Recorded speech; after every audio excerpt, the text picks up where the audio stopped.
Let's get started with planning client access services.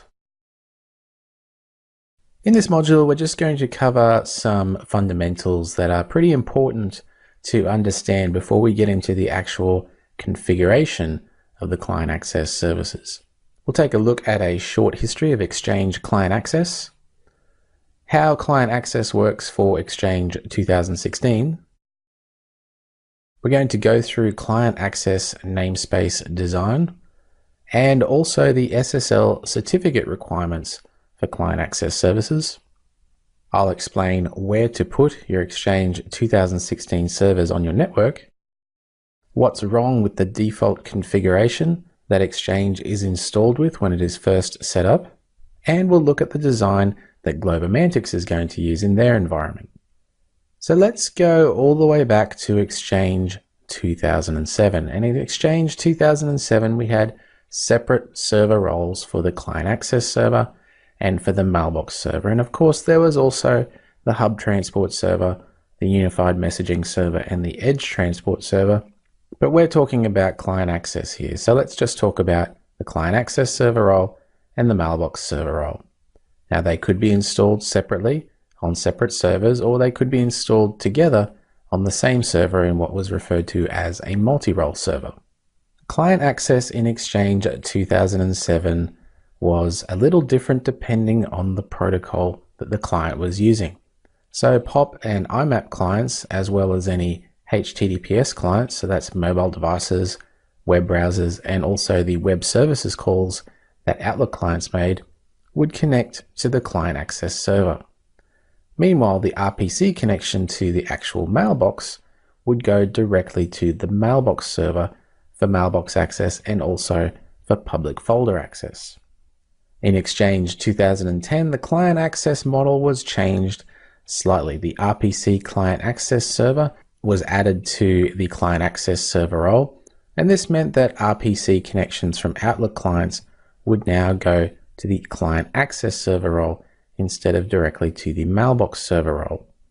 And you might be familiar with Exchange 2010 concepts such as the client access server array that was used for high availability of the client access server role in Exchange 2010, and that's no longer relevant in Exchange 2016.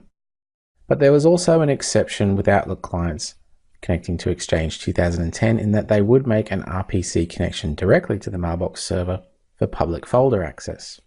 In Exchange 2013 and 2016, client access was changed again. All connections, POP, IMAP, and HTTPS, go directly to the client access server role, and there's no longer a direct RPC connection to the mailbox server role.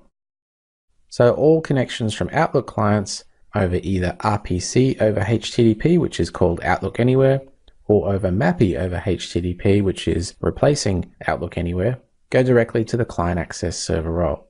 Now, Exchange 2013 still had separate client access server and mailbox server roles, although it was recommended to install them both on the same server.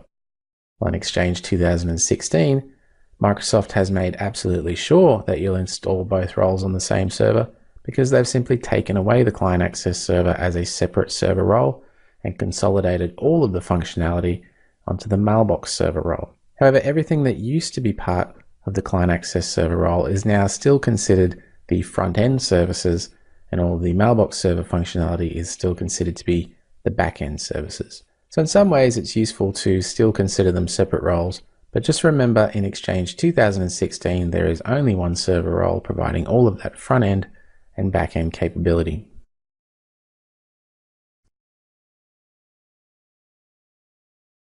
So let's take a closer look at the client access for Exchange Server 2016. There are a variety of methods that clients can use to access Exchange 2016 mailboxes and public folders and calendars and so on. The only required protocol is HTTPS, SSL encrypted connections to web services that are hosted by an IIS instance on the server, and that includes Outlook Anywhere, which was formerly known as RPC over HTTP, MAPI over HTTP, which is the replacement protocol for Outlook Anywhere. So that was introduced in Exchange 2013, and it is now the preferred protocol in Exchange 2016, and Outlook Anywhere has been deprecated. So it's still around, it can still work, but MAPI over HTTP is the way forward.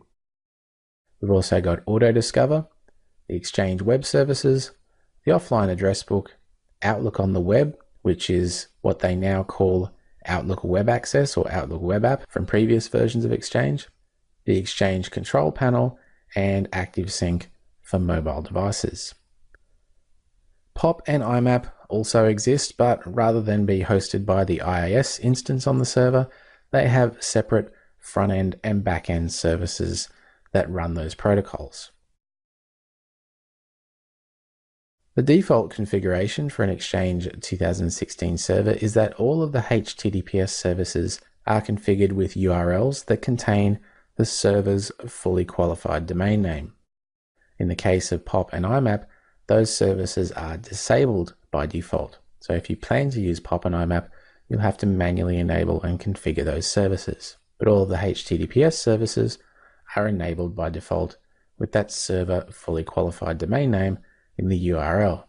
So that means that the default URLs or the default namespaces for a server named sfexchange01 in the globalmantics.biz domain will look something like this. We'll have Outlook Anywhere with a host name of sfexchange01.globalmantics.biz, and then we'll also have a series of URLs for the other web services, so that's MAPI over HTTP, Auto-Discover, Exchange Web Services, and so on.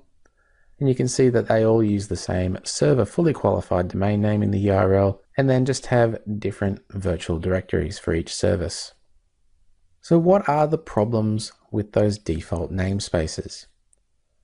Well, for one thing, the server names on your network might not be externally resolvable in DNS. The classic example is when a .local domain is used for Active Directory, so the server fully qualified domain name might be sfexchange01.globalmantics.local. That's not an internet routable or internet resolvable domain name, so that namespace won't be able to be used by any external clients to connect to Exchange. When you have namespaces that include real server names, those names can't be load balanced across multiple servers or sites for high availability. And if you have namespaces that point directly at real server names, then that name can't be migrated to a new server during an Exchange upgrade project. The solution is to use a namespace design that can be resolved in both internal and external DNS, that can be load balanced across multiple servers or sites, and that can be migrated to new servers when required.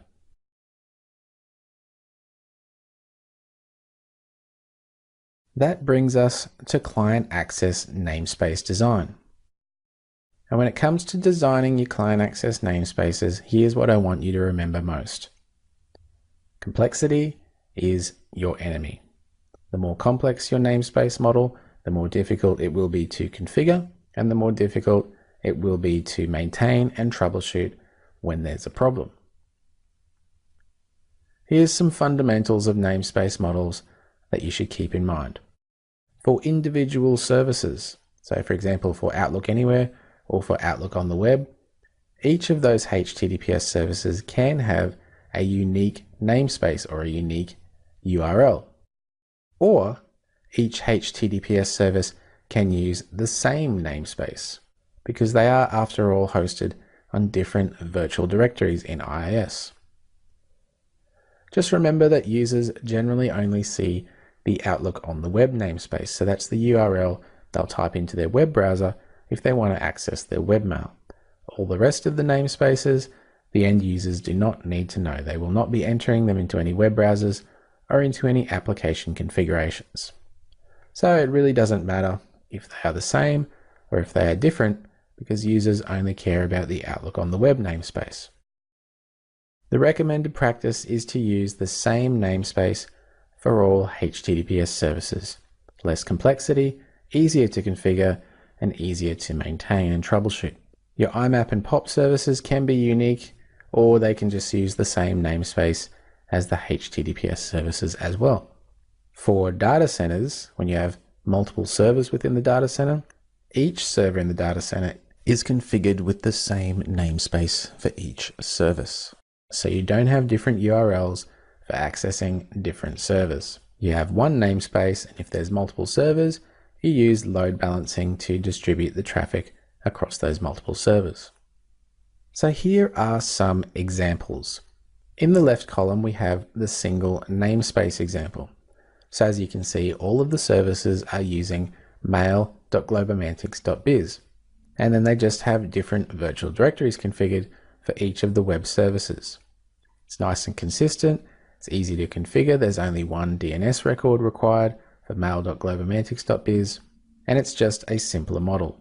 In the right column, we have service-specific namespaces. And you can use any naming convention in this type of model that you like. I just happen to be using outlook.globomantics.biz for the Outlook Anywhere connections, and then mappy.globomantics.biz for the mappy over HTTP connections, and then so on through the other services with Autodiscover, EWS, OAB, mail.globomantics.biz for the Outlook on the web connection, and then the same namespace for the Exchange control panel. Remember, that's the only namespace or the only URL that your end users will need to know so they can type it into their web browser. And then last of all, EAS for ActiveSync. Now obviously with that service-specific namespace, you're going to need separate DNS records for all of those, and there's a little bit more work involved in configuring all of those different URLs. When you have multiple data centers, so you have site resilience as well as high availability, there are two namespace models that you can use. The first is called the bound namespace model. In the bound namespace model, each data center has its own namespace. The bound namespace model is used when there is a preference for users to connect to a specific data center. This is often used in combination with active-passive database availability groups. If you're unfamiliar with active-passive database availability groups, take a look at Module 4 Video 6 in the 70-345 Mailbox Databases course. And that explains just very briefly what those active-passive database availability groups look like. The other namespace model is the unbound namespace model. In the unbound model, both data centers in the pair use the same namespace. The unbound namespace model is used when there is no preference for which data center the users connect to access their mailbox. However, it can be used in combination with geographic DNS or geo load balancing to direct users to the closest data center, or you can just use DNS round robin for random distribution of that user traffic across both of your data centers in the pair. There is one exception when you're using the unbound namespace model, and that's that it does not apply to the Office Online Server namespace. If you have Office Online Server instances in both of your data centers, they'll have separate namespaces. And the Office Online Server is something we're going to look at later in this course. So what do these namespace models actually look like? Well, this diagram shows you the bound namespace model. In the bound namespace model, user 1, who has a mailbox hosted in San Francisco, will always connect to the namespace for the San Francisco data center, which in this case is mail-sf.globomantics.biz. User 2, who has a mailbox in New York, will similarly always connect to the New York data center using the mail-ny.globomantics.biz namespace. In the unbound namespace model, the geographic DNS or the DNS round robin could result in users connecting to either of the data centers in the pair because they both have the same namespace of mail.globomantics.biz. When they hit a front-end server, that front-end server will proxy their connection to the back-end wherever the database that is hosting their mailbox is active at the time.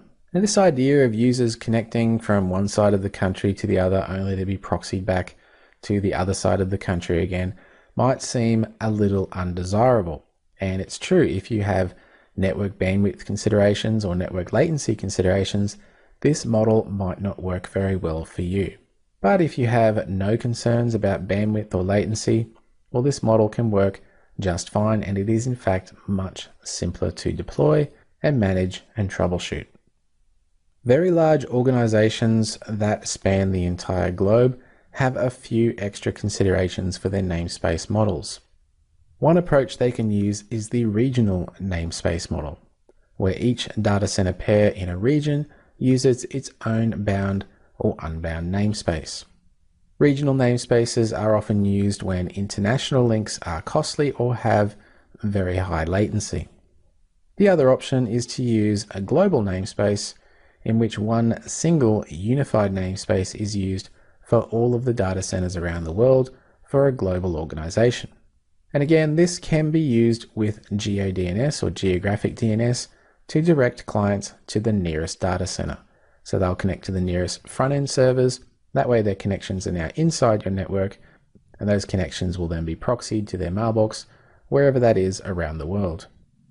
In the regional namespace model, a user with a mailbox in San Francisco, which is part of the North American data center pair using a namespace of mail-na.globomantics.biz, will always connect to the front-end services on one of those North American servers, whether it's in the San Francisco or the New York data center, and then be proxied to the mailbox server that has the active database copy hosting that mailbox.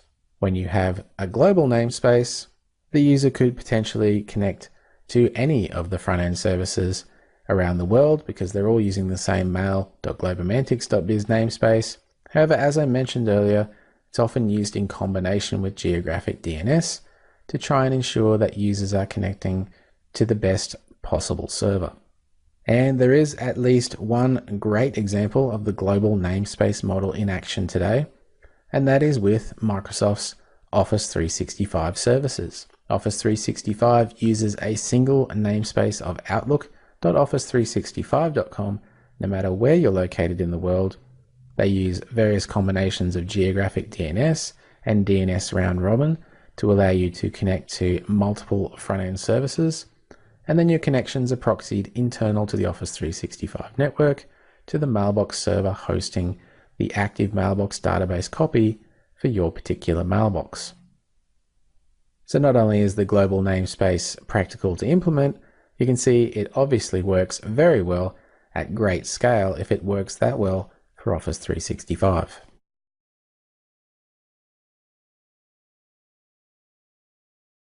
The client access services for Exchange 2016, including the HTTPS services, as well as IMAP and POP, are secured with SSL. So that means we need to consider planning for the SSL certificates that will be installed on the Exchange servers. The SSL certificate requirements for Exchange are much like any other web server. The certificate must be issued by a trusted certificate authority. So that is a certificate authority that both the server and the clients trust. The certificate name must match the server name, or in other words, the URL or namespace that the client is connecting to. And the certificate must still be within the validity period. In other words, it cannot have expired. There is a default certificate configuration on Exchange servers when they're first installed, because the HTTPS services need a certificate so that Exchange can configure them in the first place. So Exchange Setup creates a self-signed certificate. That certificate includes two names.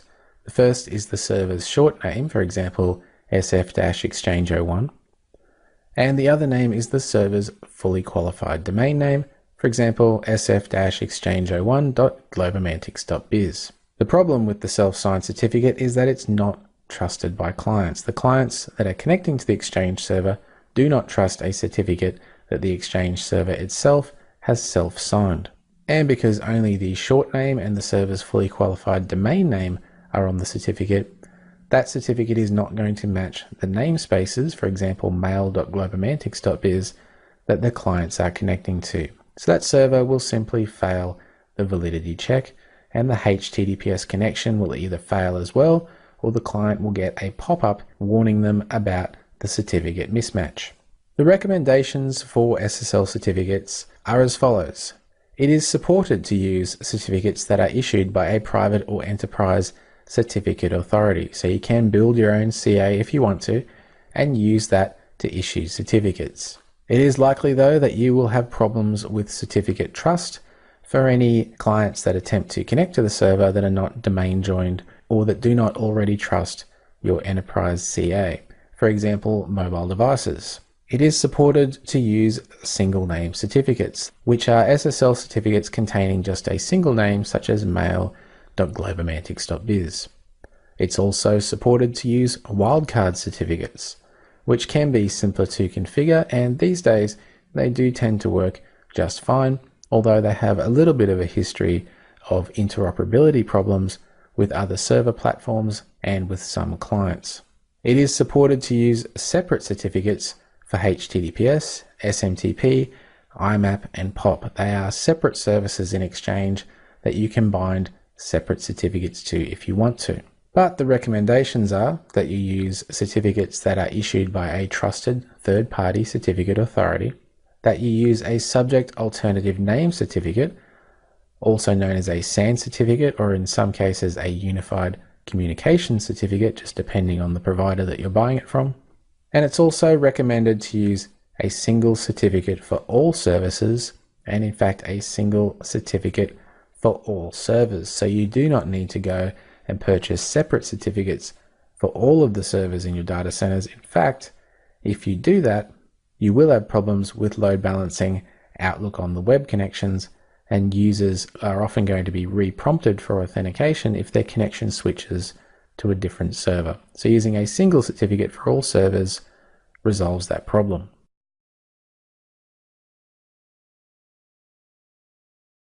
Now, with all this talk of clients connecting over HTTPS and clients connecting from internal and external networks, the conversation often shifts to where exactly the Exchange servers should be placed within the corporate network. You should be aware that it is not supported to place Exchange 2016 mailbox servers in a DMZ or perimeter network with the intention of proxying those client connections to other servers on the internal corporate network. However, it is supported, and in fact it is intended, to place the Edge Transport Server role into a DMZ or perimeter network. But the Edge Transport Server is not involved in client access. That is a common misconception, that the Edge server role is somehow involved in proxying client connections from the internet through the DMZ to the internal network. That is not the case. The Edge Transport Server is an optional server role, and it's only involved in secure mail flow or transport. It's also not supported to firewall your Exchange servers from each other or from the domain controllers in the network. So Microsoft no longer publishes a server networking requirements or server port requirements guidance for Exchange 2016 because people unfortunately try to use that to construct complex firewall rules to control how Exchange servers and domain controllers talk to each other. So it's not supported to do that. Of course, it is supported to have firewalls on different segments of your network. That's a normal part of network design and secure network design today. But if you do have any firewalls that sit between your Exchange servers and your domain controllers, you need to put an any rule in your firewall so that they can talk to each other in a completely unrestricted way. It is supported to use third-party reverse proxies or load balancers in the DMZ or in a perimeter network to handle that client connectivity. Microsoft used to make the ISA server products and the Forefront TMG server product that could be used for that purpose. Those products no longer exist, but there are plenty of third-party solutions that can do that for you. So you don't necessarily need to expose your Exchange servers directly to the internet if that is somehow against your corporate security policies. It is also supported, of course, to firewall your Exchange servers from the public internet, and obviously it's recommended that you do so. And in the case of traffic coming in from the public internet, you can restrict the ports that those connections to Exchange can be made over. And as you've likely already worked out, as we work through this module, there are very few ports required for client access. In fact, most of it can be satisfied just by opening up HTTPS, which is TCP port 443, and that will get you all of those HTTPS services with clients able to connect through that port to your Exchange server.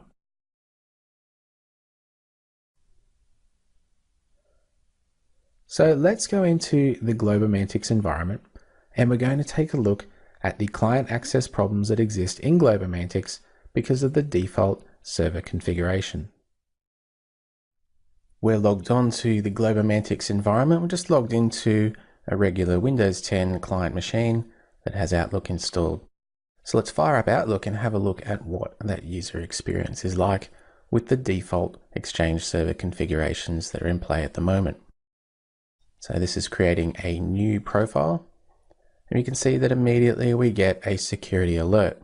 Now this security alert is a certificate warning because the security certificate was issued by a company that you have not chosen to trust. We can continue through that prompt, and that's just a result of trying to connect to a server that's using a self-signed certificate. Things get worse as we actually see that prompt a second time, but if we just click through it, we do eventually get the email account configured correctly. Now obviously that's a poor user experience, and it's not something that you want to train users to do. Users should see a certificate warning as a legitimate problem that they would contact their technical support for. You don't want them getting used to just ignoring and clicking through those things. Another problem that we can see in this example is the server that the client is connecting to. The server name is SF Exchange 02, and one of the connections is also going to SF Exchange 01. And as we discussed earlier, because we're connecting to real server names, we can't load balance those names for high availability. Now the reason that we're getting those real server names is that they are coming from the Auto-Discover service. Auto-Discover is a web service and exchange that returns information about the environment and about where the client should connect for various services such as MAPI over HTTP or Exchange Web Services, where it should get the offline address book, and so on. In the Auto-Discover response that we see in the email auto configuration test in Outlook, we can see that Auto-Discover is returning real server names. So if we want Auto-Discover to return the correct server names or the correct namespaces such as mail.globomantics.biz, then we'll need to configure the Globomantics Exchange servers with those namespaces for client access.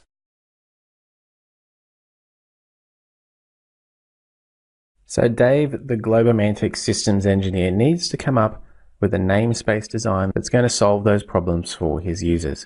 He doesn't want to receive phone calls from them complaining about certificate pop-ups, and he also wants to implement a namespace that can be load balanced across multiple servers and that can be migrated to future versions of Exchange as well. The design that Dave's come up with for Globomantics is as follows. For the Auto-Discover namespace, he's going to use autodiscover.globomantics.biz. Now this namespace is what is known as the well-known CNAME or the well-known alias for Auto-Discover. It's not mandatory to use the name Auto-Discover for your Auto-Discover service. However, it does make a little bit of sense to do it that way. Domain joined computers will look up the Auto-Discover URL in Active Directory no matter what it's called, but the Auto-Discover process for non-domain joined devices such as mobile devices does include trying to look up that Auto-Discover name. Now, one of the other reasons that you can use a separate Auto-Discover namespace is that during a migration scenario, it allows you to cut over the Auto-Discover name to the newer version of Exchange without cutting over all of the other client access namespaces at the same time. So in Globomantics, Dave is going to use mail.globomantics.biz for all of the other HTTPS client access services. And just for simplicity, he's also going to use it for POP and IMAP if they're configured later as well. The SSL certificate is going to be acquired from a third-party certificate authority, and the names on the SSL certificate will be autodiscover.globomantics.biz and mail.globomantics.biz. And this design is an example of the unbound namespace model. Dave has not designed separate namespaces for his San Francisco and New York data centers. He is going to use the single namespace for each service across both data centers. So let's summarize what we've looked at in this module. We looked at an overview of client access in Exchange 2016, and then also some of the principles and fundamentals of namespace design. We also covered the SSL certificate requirements and also took a brief look at server placement and what is and isn't supported as far as where you place your servers in the network. In the demonstration, we saw what can go wrong in the user experience if the default Exchange namespace and SSL certificate configurations are used. And then to cap it all off, we've taken a look at the Globomantics design that Dave has come up with and that he wants to deploy in the environment. And in the next module, that's what we're going to look at, configuring client access services.